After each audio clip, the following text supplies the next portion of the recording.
and welcome to episode 47. Today we're going to be talking about whether a Disney adult can love Universal.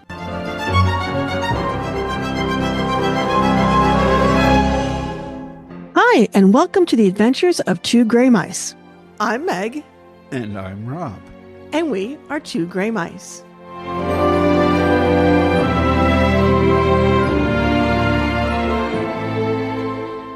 Hey, we've got an interesting episode today. We hope so, at least. Yeah. Are Disney adults allowed to love Universal Studios too? Well, Universal Orlando Resort. Okay. Universal Studios is just the one park. But that's how we always refer to it because when we started going there, That's what it was. it was just one park. It was just one park. Well, it's not one park anymore. Not anymore. Nope. So a lot of people treat Disney, a lot of people who are Disney people treat Universal like the redheaded stepchild or however you want to put it. You know, we don't go there. We don't pay attention to that. Or it's, it's not for us. It's not for us. And there's a lot about Universal that can be for someone who loves Disney as well. It's not Disney, but it's just as enjoyable as Disney. And it depends completely and totally on your makeup. Yes. You might actually find it more entertaining Correct. than Disney. I just find it interesting that after all this time, because it's been around for quite a while. I mean, Universal, their first park was open 25 years ago at this point. No. We were there No. for our honeymoon. Okay. So, And it had been open for 9 months when we went on our honeymoon. So it opened in 90. so it's been open longer than that. 36 glorious fun-filled years. And still, lots of friends of ours know very, very little about the park itself. And when they're considering going down to Orlando, they're usually going down to Orlando to go to Walt Disney World. Right. But as we've discovered the last few times we've been to Universal, it is in many ways a very interesting and different type of experience. Yes, very much so. It is definitely just like Disney has in the past 36 years. Well, Disney 50 grown and changed and evolved into more. It started as, what's their tagline about the movies? Ride the movies. Ride the movies. Ride the movies. And the first, when you first went down there, you still do have E.T., you had Twister, you had the Jaws ride. So you had the Backlot tour, which of course Disney tried. MGM Studios opened up, I think, the same year or shortly after it, thereabouts. So they both tried the Backlot tour. They didn't work in Florida. What's Florida? Well, because they weren't filming there. Yeah. So you weren't seeing anything being filmed, which is the joy of Universal Backlot Tour in California. But it's different. So a lot of people, and for a long time, it was just one park. Then it was just two parks. I think the water park's only like 9 years old. And of course, Epic just had its 1-year anniversary. Mm-hmm. So it's taken 36 years to become Universal Orlando Resort and not just Universal Studios. Right. And, when you look at a map, their territory is pretty expansive. Oh, yeah. And they own a lot of those empty lots that are around it. Yeah. Plenty of room to grow. Yeah. So a lot of Disney people have this hesitation because they don't know it. It's not going to be magical. It's not Disney. And no, it's not Disney. It's very different. And many people can consider the two of them competitors to each other. And they are in many ways. In many ways, they aren't because they're very different things. Well, and also for the longest time, at least, with the crowd that we hang with, Universal was an add-on to a Walt Disney World vacation. Right. We would do it for a day, maybe two. Maybe two.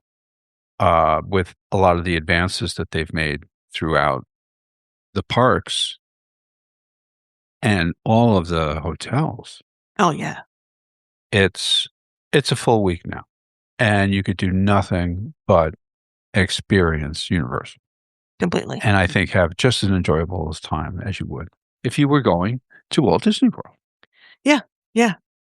And when we first went down on our honeymoon, it was an add-on day. We added one day on and we spent the other 6 days at Disney. Mm-hmm.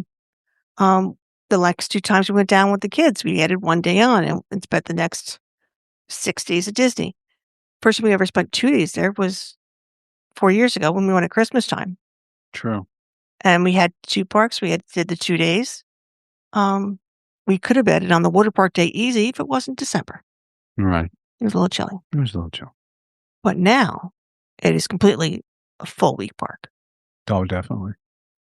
So what does Universal do really well? Especially with the 2 original parks, it's very easy to get a park-to-park ticket and spend 1 day going back and forth between Universal Studios and Island Adventure. There's city walk in between them, or you can take the Hogwarts Express in the back of the parks to attach to each other. And it's very easy to spend 1 or 2 days just enjoying those parks. And it's very easy to move in between the parks. It's not like you're checking out of one park and checking into another park. They're right next to each other. Yeah, I mean, city walks between them, or you taking a train, taking a ride between the 2. Between the 2, right? That's the other area of transportation to get around the park, the backside of the park. Right. And in many ways, I find it an easier park to navigate, easier park to walk. Yes. Yeah. Actually, all 3 of them, I find them to be a little easier to navigate and easier to walk, less confusing of where am I going and how do I get to where I need to go to some extent. Thematically, they were the first to go fully immersive in an area with Hogsmeade and then Diagon Alley, which is amazing. I would tend to say maybe even earlier than that, because when Islands of Adventure first opened up, and Jurassic World, Jurassic Park, sorry, right, was very, very immersive. Yes, still is. Yeah, I mean, one of the things I think that Universal maybe does a little bit better than Disney, and don't quote me on this, their theming tends to be really, really cool. Some of their exterior stuff is just phenomenal. Right. And it really just is sort of along the lines of Pandora. I find Pandora to be one of the most immersive areas that Disney's created recently, outside of Bantu. Right. But Universal does it to the same high degree of realism, and they also get it that you're there and your time's valuable. But we wouldn't have Pandora if we didn't have Hogsmeade first. You think? Yeah. All right. I mean, in some ways, I don't think they're in competition as much for the human being that's walking in the front door as much as an artistic competition, technological competition. Oh, you think that's a cool ride? Wait until you see what I can do. Well, some of their rides are amazing. Some of their rides are just amazing. And what's really, what I'm finding encouraging is they're getting rid of a lot of their motion-based rides. Oh, the screens. Yeah. And they're going to ride vehicles that allow them to create a much, much more immersive experience. I mean, I think I keep going back to Monsters Unchained, the first time we rode it at Universal Gardens. Epic Universe. Epic Universe. I keep saying Universal Gardens. Because it's a garden in there for crying out loud. All right, mental block. But no, and even some of the rides that were screens in 3D are now 2D. Like Kong is 2D now. Mm-hmm. I think Spider-Man's still 3D. But the screens in Spider-Man don't bother me like the screens in Transformers do, even though it's the same ride, different theming. Yeah. But I think it's just the way what you're literally physically looking at, I'm curious, but Fast and Furious is hasta la babais. And I'm hoping it's not another screen-like ride that goes in there. That they don't just retheme Fast and Furious, Well, like you were saying, the Wizarding World of Harry Potter, very, very deeply immersive, even for the casual fans. Oh, yeah. Their thrill rides. Oh, no, they have thrill rides down that. Yeah, are a major strength. I mean, even in Volcano Bay, the main volcano water slide is a roller coaster. It's a really roller coaster. I mean, Velociraptor hang on. But themed fun thrill rides, Hagrid's. And, why can't I think of the name? Hiccup's Wing Gliders. Hiccup's Wing Gliders was fun. Yeah, but great theming, fun thrill ride. Yeah. But not, like, scary. And they have an awful lot of hotels. Mm. Very, very, convenient to the park. Yeah. Offer, in some ways, more of a value when you're staying Oh, definitely. than Disney. Yeah. And all the parks that they have now. Mhm. And the fact that you can get from one area to the other area very easy with their own transportation. Right, right. Now, what people a lot of, might miss when they're at Universal is, Disney is universally themed to Disney. So you're gonna get Mickey and Minnie and Donald and Daisy in all the parks. You're gonna get the 6 Chip and Dale and all those guys in all the parks, right? And we all have memories of those guys. I mean, me and you remember the Mickey Mouse Club. You all have memories of that core group.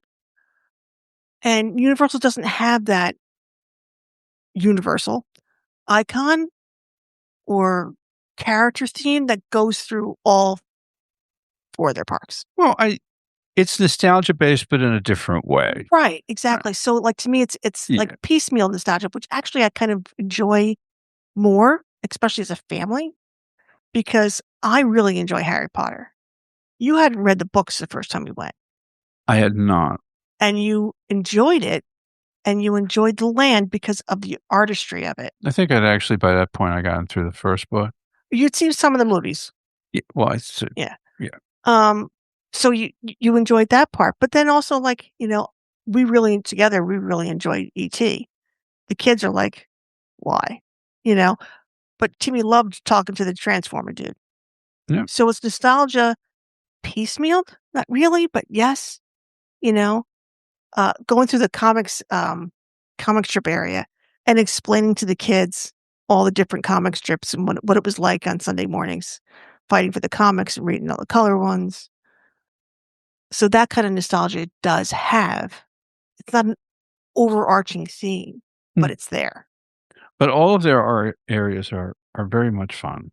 Oh, yeah. I mean, I'm, a Dr. Seuss fan from when I was a kid, Oh, I love Seuss Landing. and Seuss Land's fantastic. Seuss Landing Seuss Landing. Yeah, I is think the two fantastic. weakest areas are actually comic strip, what I can never remember what it's called, and Marvel. You're talking about it. How can you not remember what it's called? Because I'm a dingbat sometimes. And yeah, it's just only because at this point they're dated. There aren't Sunday comics anymore. The kids today, I mean, Kate's 30 and never saw a Sunday comic. What has that got to do with this? That just why I'm saying that's why that particular area is outdated. Sorry. Like there aren't a couple of areas over in the other part. I'm not saying that they don't have need a little tweaking. It's just, what people need to realize is it's a completely different experience. Oh, completely. And there's not the bubble. You don't have the bubble of you're staying in a Disney resort and you have Disney Springs and everything all around you, and it's just Disney. If you're in some of these resort hotels, sometimes there's a 7-Eleven on the corner. That's true. But the closer hotels, it's a bubble. Cabana Bay, I never really felt like we left the bubble too much. No, but that was, that was an easy breezy 10-minute walk. Right. Right to City Walk. Right. So there's really only 2 hotels that are kind of not in the bubble, which is, the Endless Summer Resorts, which are about a mile away from the North Campus at the old parks or Epic Universe. So what does Disney still do better than Universal, do you think? I don't. It's just different. It is. It really truly is. Mm. They tend to approach their parks the same way that Disney does. There's no real problems. There's an opportunity. They don't refer to their folks as cast members. No, they're team members. Right. But they do train their people very well. We've been there during a number of large events. Yep. And they do a wonderful job of crowd control. What I kind of like about the parks and kind of don't at the same time is the central location of the parking. If you have a big event and it's letting out, everybody's moving in the same direction. That's the Yeah. only time it gets to be a little bit of a drag, I think. Right, because in, the main parks, you have the 2 parks and City Walk, and they all empty into the garage. So if everything's letting out at once, everything's just like this big But funnel. I do like the way they migrate the buses in. I do Mhm. like the way they migrate their ride shares in. Yep. It's a parking garage, so there's multiple structures. So if you're taking the bus or you're taking rideshare, you're on a completely different level than anybody else. Right. That helps as well. Lots of escalators. Lots of escalators and moving sidewalks, so it's Right. not like Lots of and walkways. they've got security down pat, Oh yeah, they really do. They you really, know? really do. You And swim right through. yeah, I mean, you have to, get your bag x-rayed every time and you have to walk through, but they're right on top of it. There's no rarely am I ever pulled over and have my bag gone Or through set or aside. anything or Right. set aside or anything like that. They're very good. I mean, they have different rules, you know? You can't bring food into a Universal Park. You're eating their food, things like that, but for the most part, Right, but then there's the flip side. It's very, very difficult in certain places on Walt Disney World property to get an adult beverage, whereas when you're at Universal, Oh, yeah. there's no problem whatsoever. Yeah, and you can take that adult beverage right out the door Right out the door, of wander one around, park, walk through City Walk and into the next park as long as you dispose of the before cup you properly. Yeah, and before you can't walk past the security guards. That's it. right. That's the end of the line. And you can't get on a ride with a beer. No. Or yeah, I correct. don't know why you would want to get on a ride with a beer, but No, me either. yeah. For the people that love festivals, they have Mardi Gras every year, which is a food festival with an amazing Mardi Gras parade and street entertainers all day long, just kind of like Epcot's Food and Wine. Very similar to Epcot's Food and Wine. But they don't have nearly as many festivals as Walt Disney. No, that's they have that, then they do a great job with Christmas and the holidays. No, if you're a Halloween fan, If you're a Halloween fan, their horror nights are horror. yeah. So multiple haunted houses, and you can pick your level of scare, which I kind of like. Well, Um, yeah, when you're outside the haunted houses in the because they have scare zones, so you can kind of right. walk on the sidewalks and they won't like get in your face, try to scare you. If you're walking down the middle of the street, they kind of get in your face, try to scare you. If you go into a haunted house, you're in a cha-cha line and there's no escaping. There's no escape. And that's what I also like it. That is the only after hours event which you have to pay extra for. Everything that you get for the holidays, the um, Seuss Grinch play, the parades, all of that is all included in your normal daytime ticket. Same thing with Mardi Gras, which is nice. One of the other things I like too is they have a lot of there's a lot of lodging options that come with amenities and perks that are better than early entry. Yeah. Well, first of all, early entry it's an hour, Yeah, which is a big deal. it is a big deal. And the 3 original premier resorts, Hard Rock, Portofino Bay, and Royal Pacific, come with a express pass, which is their skip the line system. That's really expensive. It can be anywhere between $200 and $400 a person. Comes with your room starting on the night you check in and for the day you check out. So if you only get it for one night, you get 2 days of express pass. So if you're a small family of 4, that pays for that one night every room. Right. We were doing the math on some of the scenarios because we are planning a universal only trip. And it really adds up. Yeah, and they only are free for the original parks of Universal Studios and Islands of Adventure, but then you can transfer Yeah. into one of the moderates or one of the lower tier, and personally, I'd check into Stella Nova and then do Epic. Yeah, there's lots of ways to work their system to your advantage if you want to explore Yes, everything and their there is to it. discounts very often are room and ticket orientated and for days. You know, like they love to give you, buy 3 days of tickets, get 2 free. They're great deals. So then we start talking about how much time do you need to spend down there? A lot of people are like, "Can I do it in 2 days?" No, Well, you can't. not anymore. No, you cannot. I'd say 2 days you could probably do Islands of Adventure and, Universal in Studios. Universal Studios, maybe. There's still so much to see, and there's so much to experience. Because you could spend half a day in Diagon Alley. Oh, at least. At least. And same thing with Hogsmeade. Just wonderful. Just that one land. That's why, friends of ours that are thinking about going down there, like, do you think it's 3 days, 4 days? And I'm like, well, yeah, at the point right now Universal's at, you want to be down there for a week. Mhm. And, a week would allow you to experience everything. And I'm sure you'd still come back from the trip and say you were looking for a little more. Oh, yeah. And just like Disney, you're going to do 20,000 steps a day. Oh, easy. So you want to do 2 days and take a day off, just like I recommend with Disney, or 3 days tops day off. Now, that day off could be over at Volcano Bay, but that's actually can be a very intense day, or can be very kind of like a pool day. Depending, you can just spend your day on the lazy river and in a cabana eating food. No, if I'm going over to Volcano Bay, it's a pool day. Right, Nice and relaxing. right. Or you could be, hitting all the slides. Totally up to you.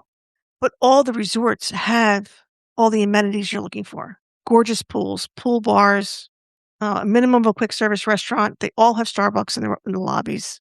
So you can not leave your hotel. Also, what Universal lets you do. So, like the moderate resorts, you can pool hop. So, if you're Cabana Bay, you can go over to Aventura for a day in their pool. You just have to check in at the front gate at the front desk, and they'll give you a day pass. The only people that can't do it are the people at Endless Summer. Right. So this just gives you a really neat way of Checking out other hotels too. experiencing some of what the other resorts hotels Right. have to offer. Yeah. So I would do 2 days. I would take a day off, and I would do 2 days at Epic. The one thing we don't want you to do is we don't want you to make the same mistake that lots of people make, which is trying to squeeze Universal into a tiny leftover chunk from your Walt Disney World vacation and leave disappointed. And stressed. Yeah, because there is just so much to do and so much to see. Well, also, at this point, when you do that, you're going to exhaust yourself. I'm already exhausted just talking about it. Yeah, because you just spent your day off at Universal, or you plopped it on the end or something. Right. Right. The people that are going to enjoy going to Universal, at least we think, or I think, don't want to put words in my husband's mouth, is of course any Harry Potter fan. I love the books. I love the movies. I do not like the author at this point in time in my life. I do not like her points of view. I never will. But the art she created is amazing. And the immersive experience And the immersive and what Universal has has created. done with it is mind blowing in many ways. Oh, the first time we were there, just you and I. Mhm. How much time did we spend watching all the kids with the wands making I all don't the know. windows? Oh, a while. Yeah, Especially it's that just one kid. I fascinating. just remember the one kid with the umbrella in the water. Just fascinating, and it's interesting too because they've tied all these wand movements into actual spell movements that the characters did in the movies. Right, right. Then and these windows magically come to life, or whatever Or the little thing is. get wet under this umbrella or whatever the case may be. Get spit upon. Spritzed. Get spritzed. It's spritzed, and it's not coming from anyone's mouth. It's just coming from a little water spigot. Yep. But yeah, just a fantastic, fantastic theming, and they carry that over into Epic Universe. Oh, amazing. Paris over there is just mind-boggling. Mhm. And they're expanding it, which is great. I'm all for it. The area as it exists, you can really pad through there in a couple of hours and see everything. And the theming, the It's amazing. architecture is fantastic. Amazing. It really is. Yeah. Is Universal for small children? That's up to your small kids. Yeah. And you have Seuss Landing, which is amazing. And you have Your kids are into Seuss. right, and you have DreamWorks area now, which is great. They upgraded it, so it's, Right. And Kung Fu Panda and the Trolls, so it's a little more there's the Simpsons roots. area, Yeah. which the kids kind Yeah, of really like. yeah, the rides, some guys get a little crazy pants. So, yeah, depending on your kid, they could enjoy themselves. Maybe as much as Disney, maybe not. It all depends what your child likes. Yeah, yeah. See, our son would take Disney probably every time, and our daughter loves thrill rides. Yeah. Yeah, She is a thrill junkie. she's our thrill junkie. So that's something to take in consideration. I lost my train of thought. I'll pick it back up for you. Thanks, honey bun. So some people that might not favor Universal are folks that don't like thrill rides because there are an awful lot of thrill rides. Yep. If you're very motion sensitive, probably not a good park for you. In that respect, Disney might win out. Right. Especially Epcot. Yeah. But like we've been saying, completely and totally different flavor over in Universal. And they're shooting for a different thing. Yeah. Yeah. And you can, even the person who doesn't like the thrill ride can enjoy the park and the theming. If you're looking for that huge nighttime spectacular, there isn't really one in Islands of Adventure. There's a great projection show on the castle, but it lasts 10 minutes, not even. There's Sensational, which is a drone show with the water curtains and film, which we haven't seen yet, which is supposed to be wonderful, but it's not, castle fireworks. But starting in early July over at Epic Universe, they're going to be having fountain show and fireworks. We just found out. Yeah. And the fountain show, when we took the fountain show in, it was cool. It was cool. And they didn't really mean it to be a show. They just kind of programmed it to be cool. They didn't really expect people to come by and sit around and watch it. And then once people did, they were like, maybe we should be a little more intentional on what we did. Yeah, I mean, when we saw it, it was a lovely interaction between light and sound and water. I thought they did a phenomenal job. Yeah. Of choreographing. Now I'm going to have a Meg moment. Not be able to say the word. What is that word? Of choreographing the water to the music. Yeah. And the night that we saw it, I intentionally camped out 20 minutes before I knew the show was going to start. I wanted a good spot, and we were on the terraced seating that's there just adjacent. We're there at the golden hour waiting for it to become dark. Just adjacent to the lake itself. And as the show was going on, you could tell people were coming from various areas of the park just to see the show. Yeah. Yeah. There was even a smattering of applause when it was over. I thought that was kind of cool. Yeah. If you're looking for princesses, you're not going to find them at Universal. Parades, not nearly as many. No. And not to the not daily. Extent. Yeah. And not daily. Really. That's not your focus. But they do strolling characters better. Strolling entertainment. Well, that's one of the things that I love about the studio. Universal Studios. Yeah. Oh, yeah. You've got that dance show. They'll have singers out. You've got Blues Brothers. Got the percussion. Beat Builders. Beat Builders. Then you've got the shows inside of Diagon Alley. Yeah. They do it, and it's just right there. So it's just this atmosphere when you're walking. You walk around a corner and you're like, wow, there's a little show happening. There's a little music over here. And you don't always get that with Disney. You used to, not anymore. So that's also a little nostalgia for me. But, as a kid who grew up with the wide world of Disney. Yeah. I find just as much fun and satisfaction when I go to Universal. Right. As I do when I go to Walt Disney World.